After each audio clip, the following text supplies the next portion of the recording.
Hello friends.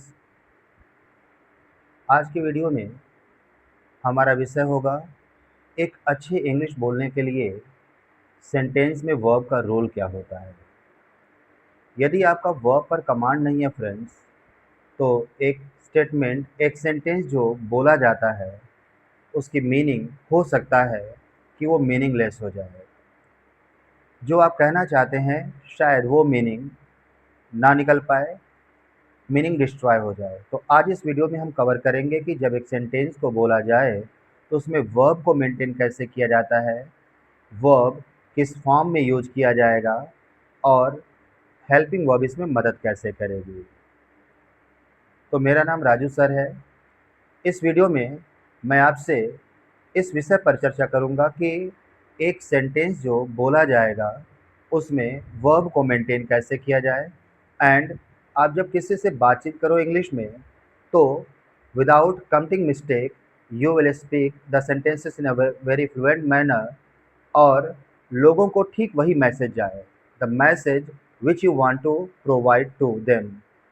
तो एक message जो आप देना चाहते हो बिल्कुल वही मैसेज जाए, इसके लिए हमें वर्ब को फोकस करना होता है।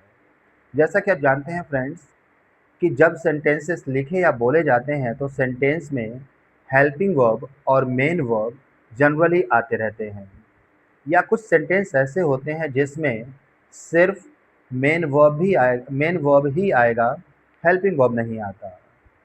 तो जब सेंटेंस में हेल्पिंग वर्ब और मेन वर्ब दोनों एक साथ से आएंगे तो हमें इस बात का ध्यान रखना होता है कि हेल्पिंग वर्ब के साथ मेन वर्ब का कौन सा फॉर्म यूज किया जाए, क्योंकि हर एक हेल्पिंग वर्ब के लिए एक फिक्स मेन वर्ब का फॉर्म फिक्स किया गया है।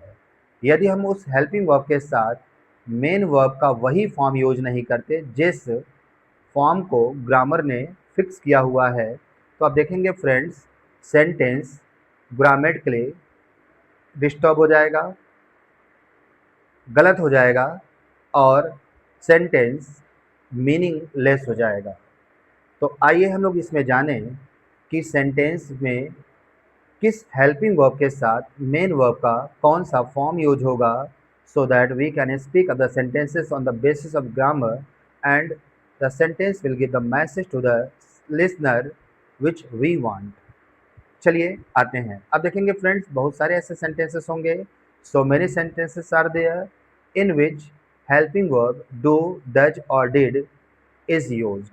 यदि सेंटेंस में आपको डू, डज, डिड मिल रहा है फ्रेंड्स, तो ऐसे सेंटेंस में आप इन हेल्पिंग वर्ब के साथ always first form of the main verb को यूज करेंगे, first form of the main verb. इसके अलावा अगर हम वर्ब का कोई दूसरा फॉर्म यूज करते हैं फ्रेंड्स, तो सेंटेंस ग्रामेटिकली गलत हो जाएगा और ईजिली ये अपना सेंस खो सकता है। या आप जब किसी से बातचीत करेंगे तो सामने वाले को ये मैसेज देते हैं कि आपका ग्रामर नॉलेज वीक है और आपका ऐसे कंडीशन में कॉन्फिडेंस लूज होता है। तो यहाँ पे आप देखेंगे जैसा कि मैंने कहा डू, डज, डिड, जब भी सेंटेंस में आप as a helping verb use कर रहे हैं तो इसके साथ मेन वर्ब का आना फिक्स होता है और वो मेन वर्ब फर्स्ट फॉर्म में होना चाहिए फ्रेंड्स। एक एग्जांपल से समझते हैं। जैसे अगर मैंने सेंटेंस लिखा why do you talk to me like this, why do you talk to me like this, तो आप देखेंगे इस सेंटेंस में मैंने हेल्पिंग वर्ब डू का यूज किया और उसी के साथ मैंने first form of the main verb talk use किया। Why do you talk to me like this, तो आप देखेंगे यहाँ सेंटेंस ग्रामेटिकली करेक्ट है क्योंकि डू के साथ मैंने first form of the main verb talk को यूज किया है। हम इस सेंटेंस में डू के लिए आने वाले मेन वर्ब टॉक की जगह पे टॉक्ड या टॉकिंग यूज नहीं कर सकते, ये ग्रामेटिकली गलत होगा। तो जब हम सेंटेंस बोलेंगे तो ग्रामर का इतना हमारे पास नॉलेज होना चाहिए कि किस हेल्पिंग वर्ब के साथ हमें मेन वर्ब का कौन सा फॉर्म यूज करना है फ्रेंड्स। तो जैसा कि हम लोगों को अब ये कंफर्म हो चुका है, डू, डज, डिड के साथ first form of the main verb use होगा। ठीक उसी तरह से आप देखेंगे जब आप is, am, are, was, were का यूज करेंगे तो सिंपली इसके साथ ING form of the main verb को यूज करेंगे एक्टिव वॉइस में, और अगर सेंटेंस पैसिव वॉइस में हुआ तो is, am, are, was, were के साथ third form of the main verb का यूज किया जाता है friends. Active voice passive voice कैसे आइडेंटिफाई करेंगे, इसके लिए एक वीडियो मैं आगे बनाऊंगा, लेकिन इसमें मैं आपको एक शॉर्ट मैसेज दे दूं। एक्टिव वॉइस आप देखेंगे जब भी सेंटेंस में वर्ब का डूअर वर्ब के पहले यूज हुआ हो, it means doer of the verb, जिसको हम सब्जेक्ट भी कहते हैं।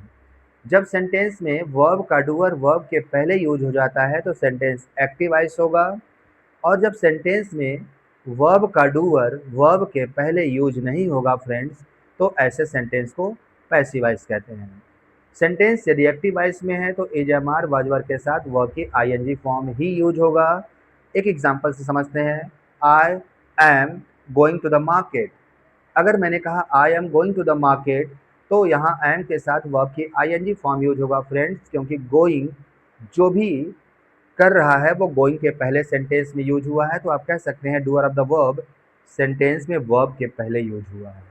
तो फिक्स है ये सेंटेंस एक्टिव वॉइस है, और इसी वजह से एम के साथ ING form of the main verb use किया जा रहा है।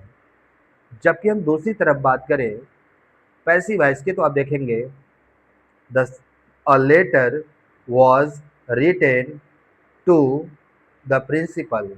अ letter was written to the principal की बात करें फ्रेंड्स, तो यहाँ पर रिटेन वर्ब है, और इस वर्ब का डूअर इस सेंटेंस में वर्ब के पहले नहीं आया है, इसलिए इस सेंटेंस को हम पैसिव वॉइस कहेंगे। And this is only the reason in the sentence watch के साथ हम third form of the verb use कर रहे हैं। तो इस तरह से आप देखेंगे सेंटेंस एक्टिव वॉइस तो is am are was verb के साथ वर्ब की आईएनजी फॉर्म यूज करना है फ्रेंड्स, और अगर सेंटेंस पैसिव वॉइस होगा तो is am are was verb के साथ वर्ब का थर्ड फॉर्म यूज किया जाएगा। अब आते हैं नेक्स्ट हेल्पिंग वर्ब के बारे में बात करने को। तो यदि सेंटेंस में हैज़ हैव हैड का यूज हुआ है फ्रेंड्स, तो आप इसके साथ मेन वर्ब थर्ड फॉर्म में यूज करेंगे। एग्जाम्पल की बात करें, I have seen you there. I have seen you there it means मैंने तुम्हें वहाँ देखा है। तो सेंटेंस में हैव आने की वजह से आप third form of the main verb use कर रहे हैं seen. See first form of the main verb होता है, saw second form and seen third form. तो हैव की वजह से आपने सीन को यूज करना है, और इस तरह से ये ग्रामेटिकली करेक्ट हो जाएगा। अब इसी तरह से अगर हम बात करें तो हमारे पास आप देखेंगे मॉडल ऑक्सिलरी भी होता है। तो हम नेक्स्ट वीडियो में मॉडल ऑक्सिलरी और उसके साथ यूज होने वाले मेन वर्ब के फॉर्म के बारे में बात करेंगे। I hope you got what I have told you and how you will speak up a correct sentence on the basis of a little bit knowledge of grammar, it means on the basis of grammar। तो मिलते हैं next video में, तब तक के लिए thank you, C you.